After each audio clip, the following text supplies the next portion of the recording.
আজকে আমাদের কাছে আছে হচ্ছে OnePlus 11R আর হচ্ছে Samsung S21। তো দুইটা ফোনে একদম ফ্ল্যাগশিপ টাইপের দুইটা ফোনে ইউজ।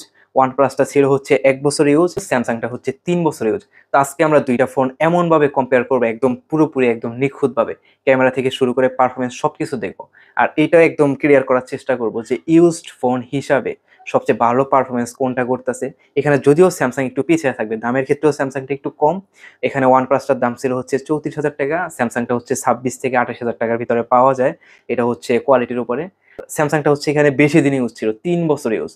তো ইউজ হিসাবে OnePlus স্যামসাং দুইটা কম্পেয়ার করলে আপনারা বুঝতে পারবেন যে স্টিল নাও এত ইউজের পরেও কোনটা ভালো পারফর্ম করতেছে, কোনটার ক্যামেরা ভালো আছে, বা আপনারা ইউজ ফোন নিতে চাইলেও কোনটা আপনাদের নেওয়া ঠিক হবে।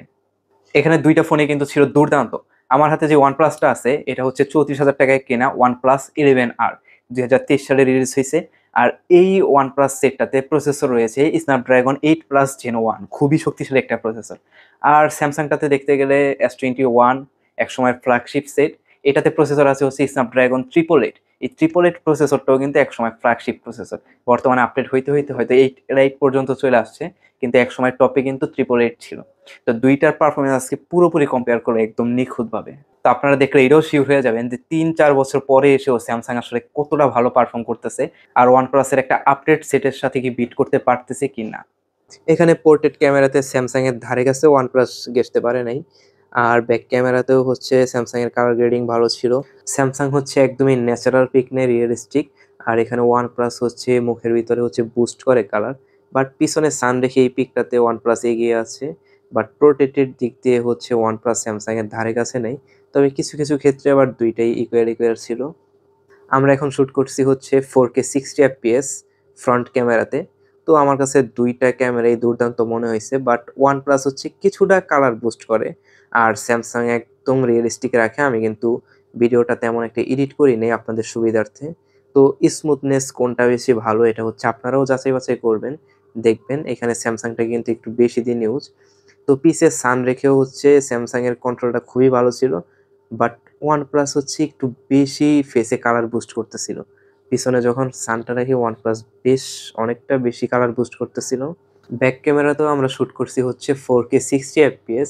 তো আমরা এখন দেখব ভিডিওর পাশাপাশি কোনটার মাইক কোয়ালিটি বা ভয়েস ভালো আসে। কি অবস্থা দেখি এই জায়গায় দাঁড়াও ভাইয়া, তোর থোতাটা ফাটছে কেমনে কেমনে? তো ভয়েস বা কথা, সত্যি কথা বলতে গেলে আমার কাছে OnePlus-টা বেশি লাউডলি মনে হয়েছে স্যামসাং এর তুলনায়। স্যামসাং এরটাও স্মুথ, বাট OnePlus-টা একটু বেশি লাউড। তবে ভিডিও টোন, ভিডিও কোয়ালিটি কিছু কিছু ক্ষেত্রে OnePlus একদমই ব্ল্যাক করে দিতেছিল। দেখি ভাইয়া, দৌড় দৌড়তে একটু আবার আসো।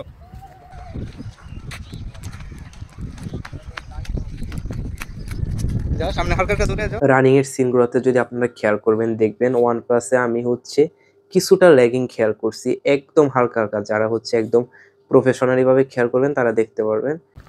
কোনটা বেশি স্মুথ? দুইটাতেই 4K নিতেছি, স্যামসাং 8K আছে, স্যামসাং এরটা বেশি শার্প, OnePlus কি? এখানে স্লোমো দুইটাতেই হচ্ছে স্লোমো অপশন ছিল, স্যামসাং এর সুপার স্লোমো ছিল। বাট আমরা স্লোমোতে কম্পেয়ার করছি। তো OnePlus এর কালারটা এখানে বেস্ট ব্রাইট, বাট ভিডিও হচ্ছে একদমই নয়েজে ভর্তি আর ফাটা ফাটা ছিল। বাট স্যামসাং এর এখানে কালারটা ছিল একদমই ন্যাচারাল আর হচ্ছে খুবই স্মুথ ছিল। স্যামসাং এর স্লো মোশনের আগেও আমি দেখছি খুবই স্মুথ আসে। ক্যামেরার দিক দিয়ে দেখতে গেলে OnePlus এর চাইতে স্যামসাং এখানে হাজার গুণে ভালো, মানে তুলনাই হয় না। তবে স্যামসাং এ আরো বড় বড় কিছু সমস্যা রয়েছে যেগুলো নিয়ে এখন খোলামেলা আলোচনা করব, তাহলে আপনারা সবটা বুঝতে পারবেন। ক্যামেরার দিক দিয়ে স্যামসাং বেশ অনেকটা এগিয়ে, কিন্তু কিছু কিছু ক্ষেত্রে কিন্তু OnePlus এগিয়েছিল। এখানে যেহেতু OnePlus এর ডিসপ্লেটা ছিল বড় সড়ো 6.74 ইঞ্চি ডিসপ্লে, আর স্যামসাং একটা ছিল হচ্ছে 6.2 ইঞ্চি। আর ব্যাটারির ক্ষেত্রেও কিন্তু OnePlus এরটা বেশি বড় ছিল, 5000 mAh ব্যাটারি, স্যামসাং এর 4000।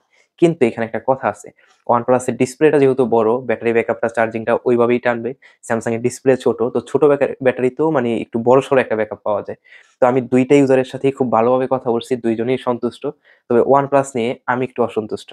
কারণ S21 ফোনটা ইউজ হইছে প্রায় ৩ বছর ৬ মাসের মতো, প্রায় ৩.৫ বছর। তারপরও যতটুকু পারফর্ম করতেছে ইনশাআল্লাহ খুবই ভালো পারফর্ম করতেছে। আর OnePlus-টা এখানে মাত্র ১ বছরের মতো ইউজ হইছে। ওই হিসাবে পারফরম্যান্স, বাজেট হিসাবে বা প্রসেসর হিসেবে অনেকটা high, but performance, camera performance বেশি একটা ভালো লাগেনি। তবে স্মুথলি কাজ করা, 120 হার্টজের রিফ্রেশ রেট সবকিছু মিলাইয়া অভিজ্ঞতা ছিল দুর্দান্ত। বাট ক্যামেরার দিক দিয়ে স্যামসাং এর সাথে বিট করতে পারেনি। মানে একটা সময় শুনতাম যে OnePlus এর ক্যামেরা অনেক ভালো, অনেক হাই। তবে স্যামসাং এর সাথে বিট করতে পারে না। আর স্যামসাং হচ্ছে এই ৩.৫-৪ বছর ইউজের পরেও যে কত একটা ভালো দুর্দান্ত পারফরম্যান্স, আপনারা হচ্ছে অনেকেই এটা জানতে চাইতেন যে একটা লং লাস্টিং সেট হিসাবে স্যামসাং আসলে কেমন? তো আমি এর আগেও একটা স্যামসাং ইউজার দেখছি যে হচ্ছে স্যামসাং এর একটা ৳২০,০০০ র সেট আজকে ৭ বছর যাবত ইউজ করতেছে। এখনো হচ্ছে ভালো চলে। ফ্রি ফায়ার খেলতেছে, গেম খেলে আমাদের সাথে। এখনো ভালো চলে। তেমন একটা ল্যাগিং নেই। শুধু হচ্ছে চার্জিং টাইমটা একটু বেশি সময় লাগে। কিছু ক্ষেত্রে দেখা যায় যে স্যামসাং এর ফ্ল্যাগশিপ সেটগুলাতে কিছু সফটওয়্যার হার্ডওয়্যার জনিত প্রবলেমের কারণে হচ্ছে গ্রিন লাইন এসে পড়ে। যেমন S23 আল্ট্রাতে নাকি এখন গ্রিন লাইন পড়তেছে। কিছু জায়গায় রিপোর্ট পাইছি। বাট লং লাস্টিং ক্ষেত্রে কিন্তু স্যামসাং অনেক আগে থেকেই ভালো একটা পারফর্ম করতেছে। বাট স্যামসাং নিয়ে আমার একটা অবজেকশন আছে, সেটা হচ্ছে স্যামসাং এর যে নিজস্ব প্রসেসরটা Exynos প্রসেসরটা কিন্তু তেমন একটা ভালো না। মানে আমার কাছে A35 আছে। A35 আমি আমার একটা ছোট ভাইকে হচ্ছে সাজেস্ট করছিলাম, ও নিছে। সব দিক দিয়ে ভালো থাকলেও এই প্রসেসরের জন্য কিন্তু ইউজ কইরা তেমন একটা মজা পাওয়া যায় না। তো সব মিলিয়ে আমার কাছে স্যামসাংটাই বেস্ট মনে হইছে। ক্যামেরার দিক দিয়ে স্যামসাং যা পারফর্ম করলো ৩.৫ বছর ইউজ একটা সেট হিসাবে মাথা নষ্ট পারফর্ম ছিল। যেখানে OnePlus স্যামসাং এর আশেপাশে দাঁড়াতেই পারে নাই। আর হচ্ছে আমি হচ্ছে গেমিং-টেমিং ওইগুলো হচ্ছে করলাম না। কারণ গেমিং, ফ্রি ফায়ার এগুলো হচ্ছে নরমাল সেটেই ভালো খেলা যায়। এইসব ফোনে ফ্ল্যাগশিপ সেটে হচ্ছে যদি একটা গেম খেলা দেখাই মনে হয় যে এটা বোকামি। এগুলো নরমাল সেটেই খুব ভালো খেলা যায়। তাছাড়া সব দিক দিয়া ব্যবহার এক্সপেরিয়েন্স সব মিলিয়ে ছিল স্যামসাং দুর্দান্ত। OnePlus তার ধারে কাছেও ছিল না। তারপরেও ভিডিও কোয়ালিটি, ইমেজ কোয়ালিটি বা অন্যান্য ফিচার মিলায়ে আপনাদের কাছে হচ্ছে কোনটা বেশি ভালো লাগছে আপনারা হচ্ছে অবশ্যই কমেন্ট বক্সে জানাবেন।